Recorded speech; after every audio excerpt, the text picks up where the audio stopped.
Praise the Lord. सभी विश्वासी भाई बहनों को प्रभु यीशु मसीह में जय मसीह की। बाइबल शिक्षा चैनल पर आप सभी का स्वागत है।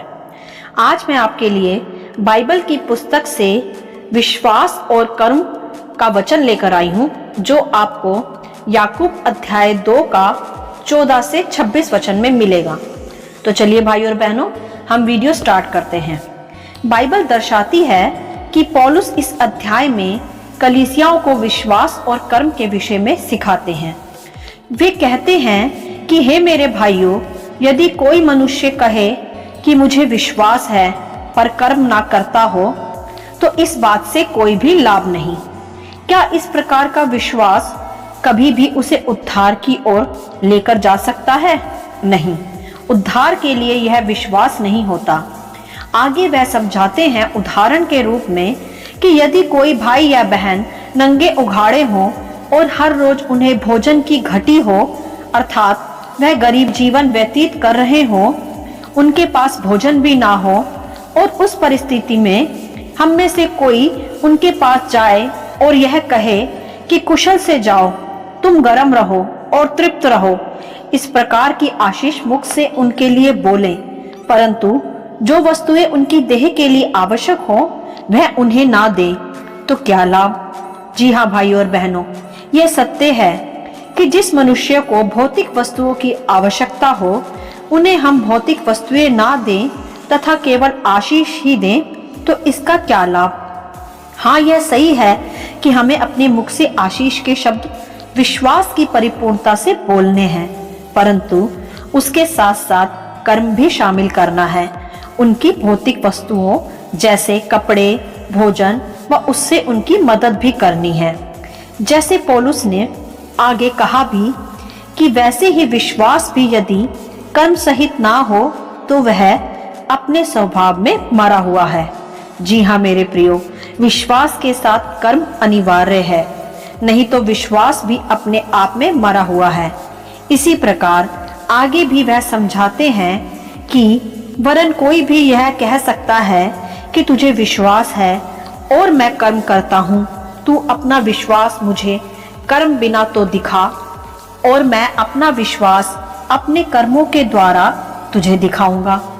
फिर उन्होंने इस प्रकार समझाया कि एक मनुष्य यह विश्वास करता है कि एक ही परमेश्वर है, वह अच्छा करता है कि वह ऐसा विश्वास करता है, परंतु विश्वास तो दुष्ट आत्माएं भी रखती हैं कि एक ही परमेश्वर है, परंतु वह थरथराती हैं। थरथराने को भाइयों बहनों, आपने भी देखा होगा कलीसियाओं में दुष्ट आत्माओं को निकलते हुए। जब वह परमेश्वर के नाम से थरथराकर निकलती हैं, तब वह आगे कहते हैं कि परंतु हे निकम्मे मनुष्य, क्या तू यह नहीं जानता कि कर्म बिना विश्वास व्यर्थ है? जैसा दुष्ट आत्माओं का विश्वास कर्म बिना व्यर्थ है। तब वह वहां इस प्रकार समझाते हैं कि हमारे पिता ने अपने पुत्र इसहाक को वेदी पर चढ़ाया, तो क्या वह कर्मों से धार्मिक ना ठहरा? जी हाँ मेरे प्रियो, अब्राहम को विश्वास था कि एक ही परमेश्वर है जिसने उन्हें पुत्र इसहाक भी दिया, परंतु जब परमेश्वर ने उनको उनके विश्वास की परख के लिए इसहाक का बलिदान मांगा, तब वह अपने विश्वास में धर्मी ठहरकर इसहाक को बलि करने लगे। इसी विश्वास के कर्म के द्वारा वह धर्मी भी ठहरे। और आगे फिर वह समझाते हैं कि उनके विश्वास ने उनके कर्मों के साथ मिलकर प्रभाव डाला, और उनके इसी कर्म से उनका विश्वास भी सिद्ध हुआ।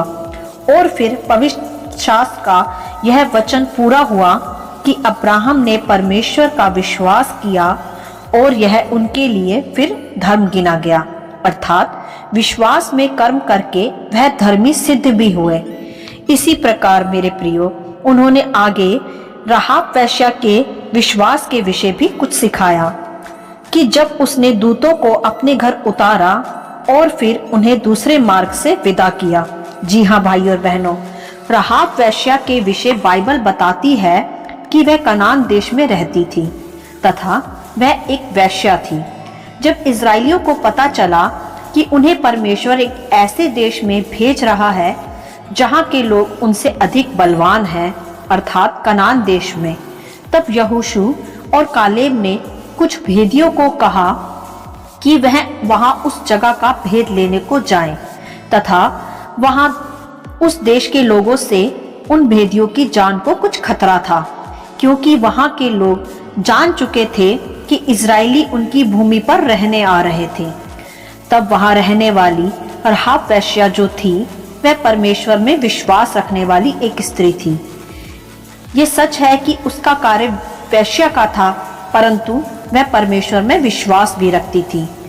यह कि उस स्थान की जमीन को जहां वह रहती थी, वह परमेश्वर ने उन इजरायलियों को दे दी है, यह उसका विश्वास था।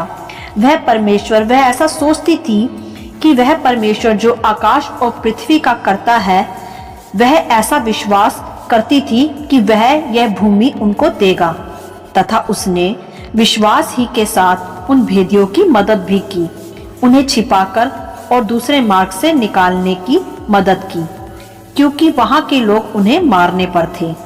इस प्रकार उस राहाब वेश्या ने अपने विश्वास में अपना कर्म भी मिलाया और फिर वह कर्मों से धर्मी ठहरी। हालेलुया। मेरे प्रियो, यहाँ इन पंक्तियों में मैंने आपको राहाब वेश्या के विषय थोड़ा विस्तार से समझाया है, जो कि इस अध्याय में नहीं था, परंतु इसका ज्ञान भी आपको होना आवश्यक है। और विस्तार से राहाब वेश्या के विषय आप जानने के लिए बाइबल की पुस्तक यहोशू के अध्याय 2 में आगे पढ़ सकते हैं।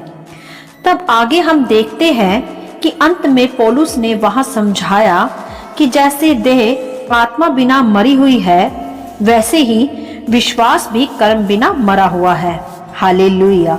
जी हाँ मेरे प्रियो, जैसे देह का कोई अस्तित्व नहीं होता आत्मा के बिना, वैसे ही विश्वास का भी कोई अस्तित्व नहीं होता कर्म के बिना। तो मेरे प्रियो, आप भी परमेश्वर में विश्वास करते हैं, यह सही है, उत्तम है, परंतु अपने आप को परख लें भाइयों बहनों कि हम भी विश्वास में धर्मी हैं या नहीं। हमें भी विश्वास के साथ कर्म को मिलाना है। जिसे परमेश्वर की आवश्यकता हो, उसे सुसमाचार दें तथा उसे भी उद्धार का मार्ग दिखाएं।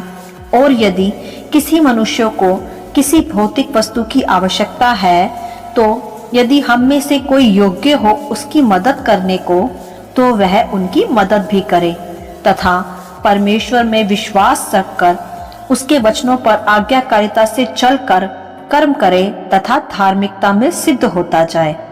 किसी जरूरतमंद की मदद करना, खोए हुओं को मार्ग दिखाना, टूटे मन वालों को विश्राम देना, कंगालों को सुसमाचार सुनाना, यही है एक विश्वासी का कर्म के साथ मिला हुआ विश्वास तथा उसकी धार्मिकता भी।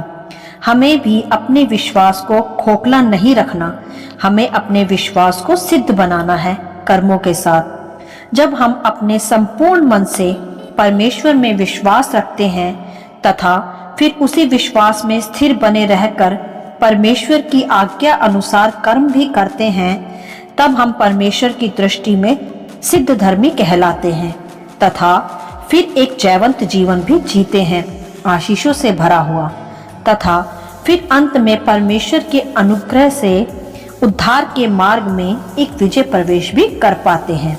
हालेलुया। यही है इस वचन का अभिप्राय और इसका संक्षिप्त विवरण। आशा करती हूँ यह आप सभी को समझ में आया होगा। परमेश्वर आपको अपनी पवित्र आत्मा की भरपूरी से सदा भरता रहे। आप इसे दूसरों के साथ भी बांट सकते हैं, क्योंकि हमारे प्रभु यीशु मसीह की यही इच्छा है। आमीन and God bless you all.